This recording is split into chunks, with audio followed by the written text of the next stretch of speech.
인류가 만들어낸 소비재 중에서 그야말로 압도적인 부가 있어야 손에 넣을 수 있는 건 무엇이 있을까요? 샤넬백?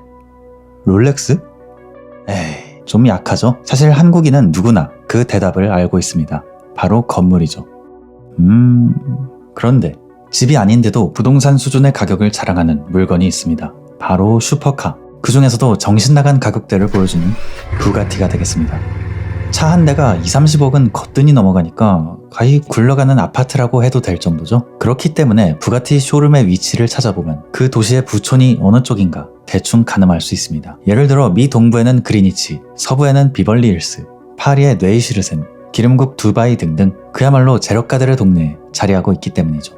이제 도쿄 이야기를 해볼까요? 도쿄의 부촌을 이야기할 때 롯본기나 긴자, 데넨조후 등과 함께 빠지지 않고 언급되는 곳이 있습니다.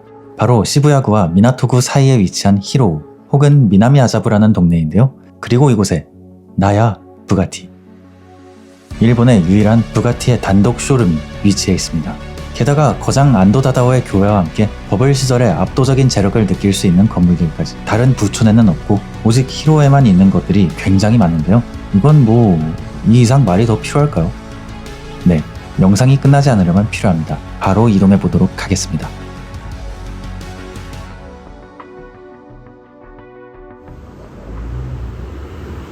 히로우에 오려면 도쿄메트로 히비야선 히로우역에서 내려야 합니다.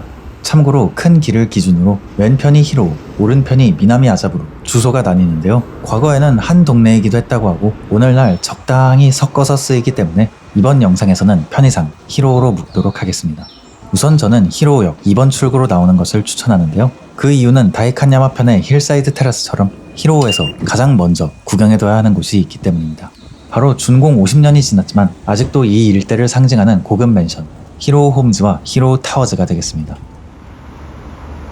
여기를 시작으로 고른 이유는 일본의 근현대 역사와 연결되어 있기 때문인데요. 아주 얕게 알아보자면 이 일대는 에도 시대에 다이묘들의 영지가 있었던 곳으로 지방에서 오는 귀족과 가신들을 머물게 하기 위한 큰 저택과 경작지가 있던 동네입니다. 물론 여기까지만 해도 당시 에도성 주변의 다른 땅들과 크게 다르진 않은데요. 하지만 이후 근현대의 1등지로 올라서게 된 계기는 따로 있습니다. 막부가 몰락한 메이지 시대와 다이쇼 시대를 거쳐 물밀듯 들어온 각국의 대사관들이 바로 앞서 벌어진 다이묘들의 저택이 있던 터에 자리를 잡았다는 것이죠. 히로우 인근은 고도가 상대적으로 높아서 덜 습하고 남아있던 집도 땅도 큼직하고 관가와도 가까우니 이만한 곳이 없었겠죠. 이렇게 대사관들이 들어오면서 거리에 국제색이 가득해지고 각종 개발이 집중될 수 있었죠. 이는 히로우가 오늘날 일본에서 가장 유명한 학군지가 된 배경이기도 합니다. 그러니까 정리하자면 몇백 년 전부터 귀중한 혹은 신분이 높은 사람들을 데려다 놓기 위한 동네로 쓰였다는 것인데요. 이 성격은 지금도 달라지진 않았습니다. 과거와 마찬가지로 현재에도 그 시절 다이묘나 대사들의 준하는 큰손들을 모시기 위해 아주 으리으리한 건물들을 지어 올리고 있기 때문이죠. 지금 보이는 히로우 홈즈와 타워즈 역시 바로 50년 전 그렇게 지어진 고급 맨션 중 하나가 되겠습니다. 큰손들을 끌어오려면 우선 아주 멋진 건물을 만들어야겠죠. 그리고 20세기의 건축의 꽃은 뭐니뭐니 해도 모더니즘일 것입니다. 그리고 마키후 미코는 자타공인, 일본을 대표하는 모더니즘 건축의 거장이죠. 때문에 건물을 보다 보면 철저히 모더니즘적 요소에 바탕을 두고 있는 걸 알 수 있습니다. 사실 요즘 일본 고급 맨션에서는 쓰이지 않는 판상형 구조를 갖고 있는데요. 일단 반세기가 훌쩍 넘은 집임을 감안하고 봐야겠죠. 적어도 이 시절은 이를 통해 누릴 수 있는 이점이 극대화될 수 있었던 때라고 생각합니다. 딱 봐도 기능성과 효율성을 생각해 쌓아올린 듯한 외관에 가로로 긴 유리창, 필로티로 들어올려져 주차장과 공용공간으로 활용되는 1층, 그리고 그에 따른 자유로운 평면 등 모더니즘의 특징은 고스란히 가져갔는데요. 덕분에 굉장히 깔끔한 레이아웃으로 오늘날 일본에서 여전히 찾아보기 힘든 넓은 평수를 가질 수 있었죠. 아직도 일본 4인 가족 국민 평수가 70제곱... 너무 좁다 인걸 감안하면 이 정도면 정말 초호화 아파트였다고 할 수 있겠습니다. 그 외에도 장식 없이 순수한 모더니즘적 미관을 전혀 방해하지 않는 입구나 경비실 등의 디테일, 50년이 지나도 여전히 외벽에 아파트 이름 따위 박아놓지 않는 근본력까지, 아니 진짜 아무리 주변에 번쩍번쩍한 새 건물들이 잔뜩 들어와도 그래서 뭐 어쩔 건데? 라는 품격마저 느껴진달까요? 개인적으로는 마치 모더니즘의 주인 미스 반데어로의 시카고 레이크쇼어 아파트의 콘크리트 버전을 보는 것 같기도 하는 느낌이 들어서 재미있었습니다. 이런 빗물바지도 그렇고 거기에 마치 일본식 디테일이 가미된 느낌이랄까요? 아파트의 앞쪽으로 놓인 상가와 은행은 상대적으로 더 나중인 1980년대에 지어졌는데요. 80년대 마키우 미코가 설계했던 대표적인 건축물을 예전에 소개드린 적이 있습니다. 바로 오모테산도에 있는 스파이럴이죠. 모더니즘 어쩌고 하더니 굉장히 난해하게 생겼죠. 이 시기에 그는 모더니즘의 반작용으로 부상한 포스트 모더니즘의 영향을 받은 프로젝트를 여럿 다뤘으며 그에 따라 지나치게 절제된 외관보다는 기하학적 도형들을 콜라주하듯 조합하는 과감함을 선보였다고 하는데요. 이 두 건물 역시 그러한 탐구를 통해 탄생했음을 알 수 있습니다. 은행 건물을 다시 보면 원기둥에서 육면체, 다시 원기둥, 오타니, 육면체 등이 얽혀있는 것이 보이죠. 물론 내부 구조까지 파격적이던 스파이럴과는 다르게 이곳들은 단순한 외관의 구성에 그치고 있는데요. 아무래도 주민들의 편의성에 직결되는 공간이다 보니 어느 정도 타협한 것이 아닐까 생각되네요. 한편으론 그 아쉬움을 모아놨다가 비슷한 시기에 다이칸야마에서 아낌없이 터트린 건가 싶기도 하고요. 힐사이드 테라스와 히로오 홈즈, 같은 건축가의 아주 다른 성격을 가진 두 단지를 여러모로 비교할 수 있는 그런 재미가 있는 장소가 되겠네요.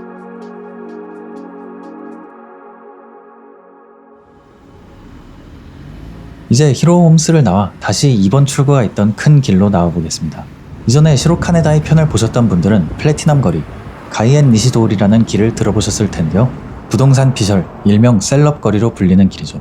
히로오 역시 이 길이 지나가는 동네 중 하나이며 오늘의 썸네일을 장식한 부가티 쇼룸 또한 이 길 위에 놓여져 있습니다. 물론 제가 갑자기 부가티를 구경할 건 아니니 TMI 하나만 짧게 소개드리고 지나가자면 이 건물이 들어서기 전에는 여기에 절이 있었다고 하는데요. 극단적인 무소유와 풀소유를 넘나든 이런 재미있는 장소가 또 있을까 싶죠. 이런 것도 히로오니까 가능한 특별한 반전이라 할 수 있겠네요. 이제야 히로오 홈즈에서 다음 목적지로 발걸음을 옮기는데요. 사실 히로오 홈즈의 생김새만 보면 이전에 보여드린 아자부다이 힐스나 쇼토의 저택들에 비해 임팩트가 살짝 약하긴 합니다. 아무리 부촌이라지만 21세기에 와서 보면 너무 평범하긴 하잖아요. 하지만 우리는 어느 노출 콘크리트 건축물을 하나 더 봐야만 합니다. 물론 그냥 콘크리트 건축물은 아닙니다. 바로 노출 콘크리트의 대가 중의 대가, 안도 다다오가 디자인했기 때문이죠. 심지어 교회를 디자인했습니다. 야, 다들 아시다시피 안도 다다오와 노출 콘크리트, 그리고 종교 건축, 이건 진짜 유현준 교수님도 못 참는 조합이거든요. 무엇보다 대체로 지방에 위치해 있는 그의 다른 교회들과는 다르게 여기는 굉장히 번화가 한복판에 지어져 있는데요. 역시 동네가 이리도 중요한가 봅니다. 기본적으로 종교시설이기 때문에 제한된 시간에만 견학을 받는데요. 저는 종교는 없지만 마침 주말에 무료 콘서트가 있어서 겸사겸사 다녀올 수 있었습니다. 우선 첫인상은 비스듬하게 이쪽을 바라보고 있어서인지 협소한데도 불구하고 답답해 보인다는 느낌은 없긴 합니다만 종종 보이는 삼각형 창문을 제외하고는 굉장히 규모가 작고 평범하게 생겼다는 인상을 받았는데요. 아직은 방심할 수 없죠. 안도 다다오는 묵직한 콘크리트 벽을 무심한 듯 턱턱 배치해서 상당히 통제된 동선을 설계하고 자연 요소를 기가 막히게 이용해서 몰입감을 극도로 끌어올리는 것이 특징입니다. 이 좁은 땅에선 어떤 식으로 그걸 풀어냈을까 기대감이 앞섰는데요. 역시나 입구를 가장 안쪽으로 떨어뜨려 놔서 한 바퀴 돌아가야 예배당이 나오도록 되어 있었습니다. 그리고 예배당에 들어오고 나면 밖에서 봤던 사선 벽에 대한 실마리가 풀리게 됩니다. 사실 이 건물의 생김새는 전혀 평범하지 않습니다. 건물이 이등변 삼각형으로 되어 있고 이등변의 끝에 달린 십자가를 기준으로 예배당이 펼쳐지는 구조였습니다. 그 끝에는 역시나 창을 뚫어서 광채가 흘러나오는 듯한 매우 신성한 느낌을 자아내고 있었습니다.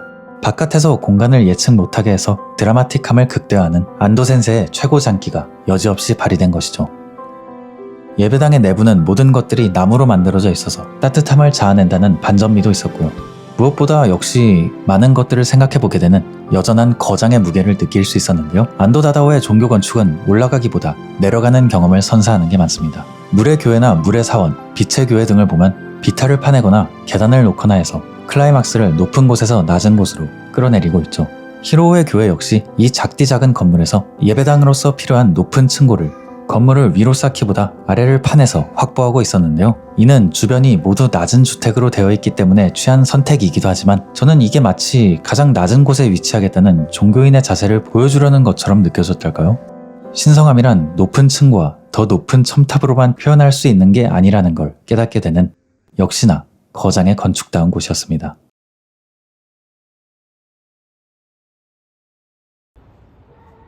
어쩌다 보니 절의 교회에 종교 이야기를 하고 있는데 나온 김에 하나만 더 알아볼까요? 앞서 설명했듯 히로우는 도쿄 내의 유명한 학군지이기도 하다고 말씀드렸죠. 여러 대사관이 들어서며 빠르게 국내외의 엘리트들을 수용하기 위한 동네로 성장했고, 덕분에 주변에 유서 깊은 초중고 대학에 병원에 도서관에 아주 그냥 다 생겨서 도쿄에서 한손 안에 드는 상급지가 될 수 있었죠. 부가티나 안도 다다오의 교회 말고도 도쿄의 여타 1등지엔 없으면서 이 동네에서만 볼 수 있는 것이 아직도 많이 존재합니다. 그중 하나는 바로 시나고그라고도 하는 유대교의 회당이자 커뮤니티 센터인 일본 유대교단이 되겠습니다. 앞서 히로의 특징 그리고 위험을 보고 온 탓일까요? 지구에서 가장 엘리트 집단이라는 유대인 커뮤니티가 이 동네에 있는 것도 우연은 아닌 것처럼 느껴집니다. 이곳 역시 처음 보셨던 히로우 홈즈를 설계한 건축가 마키 후미히코의 작품인데요. 안도 다다오의 교회와 마찬가지로 차분한 주택가 안에 조용하게 세워져 있습니다. 물론 입구에 붙은 표시 그리고 외벽에 세밀한 육망성 타일로 미루어 보면 유대교 건물임을 알 수 있지만, 타국의 시나고그에 비하면 굉장히 간결하면서도 충분히 엄숙함이 느껴지는 모습이죠. 마키 후미히코의 정연한 건축 스타일과 어우러져서 타국에 조심스럽게 자리하려는 듯한 느낌이랄까요? 아쉽게도 이곳 역시 신자가 아닌 이상 출입을 하기 어려운 곳이기 때문에 밖에서만 간단히 구경하고 왔는데요. 때문에 이 이상의 기록은 없지만 그 와중 타일이 작은 육망성과 큰 육망성으로 나뉘어서 굉장히 기하학적이죠. 유대인과 수학에 상관관계하는 별개로 붙이는 사람 입장에선 상당히 인내가 필요하지 않았을까 생각되네요. 다시 히로역이 있는 큰 길로 돌아왔는데요. 20세기의 모더니즘에 기반한 고층 아파트, 안도 다다오의 교회, 부가티, 유대교. 지금까지는 도쿄를 기준으로 유일무이한 것들을 소개드렸습니다. 하지만 오늘 마지막으로 소개드릴 주인공은 일본 전국 기준으로 다른 부촌엔 없으면서 오직 이 동네에만 존재하는 것인데요. 바로 프리미엄이 붙은 대단지 아파트가 되겠습니다. 잠깐, 여기서 우리 한국인이라면 한 가지 의문을 가지지 않을 수 없습니다. 없다고? 우린 다들 지으려고 난리인데? 그런데 여기에는 의외로 일본인들도 충분히 의문을 표하곤 합니다. 도쿄 중심부에 1000세대를 넘는 단지가 있다고? 그것도 아주 오래된? 맞지. 그 주인공은 40년이 지났음에도 여전히 최고로 불리우는 1800여 세대의 고급 맨션 단지 히로우 가든 힐즈, 그리고 히로우 가든 포레스트가 되겠습니다. 일본인들이 놀라는 이유는 단독주택이 많은 주거 문화도 한몫하지만 일본에서 고급 아파트로 취급받는 타워 맨션의 경우 여러 개가 아니라 하나만 우뚝 솟아있는 경우가 태반이기 때문입니다. 그 점에서도 여기는 굉장히 이례적인 곳인데요. 1970년대 고급 아파트의 기준을 바로 세우겠다는 매우 거창한 슬로건으로 시작된 이곳은 특이하게도 런던의 타운하우스에서 영감을 얻어 디자인되었다고 합니다. 런던 타운하우스는 저층이지만 뭐 그건 넘어가고요. 당시 부유층들이 그만큼 서구적 낭만과 감성을 원했다는 거겠죠. 도쿄의 중심부에 이만큼의 규모를 가진 단지가 있다는 것도 놀랍지만 요즘 어지간한 신축 맨션에서도 좀처럼 보기 힘들다는 넓은 지하 주차장이 모든 동에 지어져 있는 것도 충격적인데요. 그렇게 확보된 부지의 빈 공간에는 가든 힐스, 가든 포레스트라는 이름답게 굉장한 높이의 가로수들이 아낌없이 심어져 있었습니다. 단지 내에 공원이 있다기보다 마치 공원이 단지를 품고 있다고 해도 될 정도로 도쿄에서 보기 힘든 이국적인 정취가 가득했는데요. 한 층을 한 세대씩 쓰고 있다는 것도 정말 다른 나라 얘기 같달까요? 보통 오래된 단지의 경우 울창한 나무와 대비되는 노후한 외관으로 자연에 잠식된 인류 종말의 풍경을 방불케 하는 경우가 있잖아요. 그런데 이곳은 40년이 지났다고는 절대 믿기지 않을 정도로 외관을 타일 하나하나까지 아주 말끔하게 유지하고 있어서 진짜 말 그대로 자연과 주거가 조화를 이룬 것 같은 이상적인 모습에 연신 충격을 받게 되는 그런 곳이었습니다. 하지만 무엇보다 놀라웠던 건 제가 지금 단지 안에 들어와 있듯이 일본에서 손꼽히는 프리미엄 아파트 단지임에도 불구하고 단지의 대부분이 외부에 개방되어 있다는 것이었습니다. 실제로 단지 내의 주요 길들이 근처 대학교나 병원, 주택가 등과 이어져 있어서 인근 주민들이 단지를 횡단하는 모습도 볼 수 있었는데요.